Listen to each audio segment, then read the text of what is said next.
8 of the greatest captains in Manchester United history. As one of the greatest and most successful clubs in the football world, the Red Devils have been represented by many football legends.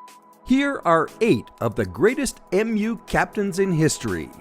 Number 1. Harry Stafford. Harry Stafford won't be the first person who comes to the minds of Manchester United fans, and actually, the defender was not a particularly impressive captain on the pitch. However, he was the captain at a difficult time when the club was still named Newton Heath and was faced with the risk of bankruptcy. Things were so bad that Stafford planned to sell his dog and donate the proceeds to the club. However, before the dog could be sold, Stafford found a new owner, John Henry Davies, a wealthy businessman who owned a Manchester brewery, and coincidentally was looking to buy a dog. Stafford told Davies about the club's financial situation, and Davies agreed to help.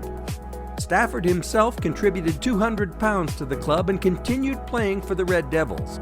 That is why he's remembered as one of the greatest captains in MU history. If it hadn't been for Harry Stafford, there would be no Manchester United today. Number 2. Roger Byrne.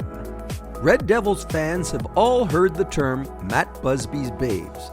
It was a very special generation of players who reached maturity in the 1955-56 season, winning the league by 11 points. Their captain was definitely special. That man was left-back Roger Byrne.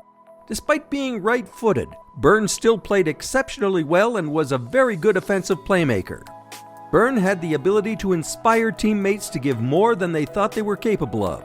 He was a natural-born leader, and in spite of his premature death at age 28 in the tragic Munich plane crash of 1958, Roger Byrne remains a legend as captain in the opinion of all MU fans. Number 3. Sir Bobby Charlton.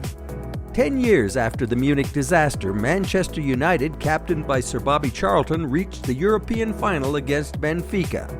During this difficult time, MU had become more accustomed to fighting relegation battles rather than competing for championships. Regardless of the circumstances, Sir Bobby always exemplified the spirit and tradition of the club. He scored a total of 249 goals and became the greatest striker in MU history until Wayne Rooney finally broke his record 40 years later. Today he is still a member of the MU Board of Directors and has become the team's global ambassador. Number 4. Bryan Robson. Nicknamed Captain Marvel, Bryan Robson is the longest-serving captain the Red Devils have ever had, holding the honor for 12 years.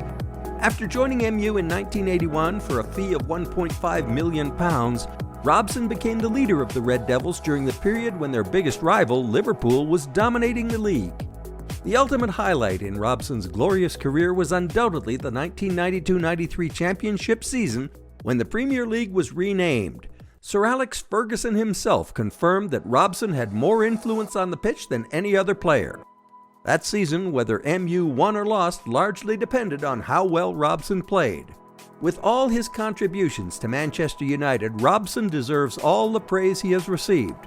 As fans often say, MU has had a lot of great captains, but there's only one Captain Marvel. Number 5. Steve Bruce. Center defender Steve Bruce, who joined the club in 1987, succeeded Robson as captain at Old Trafford. He was a natural-born leader and a trustworthy captain. With his amazing skills, Bruce joined with Gary Pallister to become one of the most famous central defender duos in club history. He scored against Sheffield Wednesday to help United win the 1992-93 Premier League Championship, which opened a new era of success at United. Currently, Steve Bruce is the head coach at Newcastle. Number 6. Eric Cantona. In 1992, Sir Alex Ferguson made an excellent transfer deal when he acquired Eric Cantona from Leeds United. It was probably the best deal Sir Alex ever consummated. To this day, the fans are still impressed by Cantona's amazing skills. During his 5 years with Manchester United, Cantona scored 82 goals and became MU captain after Steve Bruce. The climax of his career was in the 1996-97 season when he led MU to the championship and retired immediately after the championship match. Number 7. Roy Keane. The nickname Captain Fantastic tells you all you need to know about the huge influence of this midfielder. Roy Keane demonstrated fierce determination and outstanding skills whenever he was on the pitch. For 10 years with MU, 8 of them as captain, Keane's only regret was probably that he couldn't be in the 1999 Champions League final due to an injury, although he had helped MU turn the table against Juventus in the semi-final. And number 8, Gary Neville. With his dedication and persistence, Gary Neville succeeded Roy Keane as MU captain. He and David Beckham worked so well together that they were considered the perfect duo whenever they were on the pitch. After retiring, Neville became a Sky Sports commentator, and he now serves as head coach at Valencia. He is one of the most decorated English and European footballers of all time, having won a total of 20 trophies, including 8 Premier League titles and 2 Champions League titles. And you, what do you think about this list? Do you agree with us? Let us know. Please stay tuned for our next videos, and thank you for watching.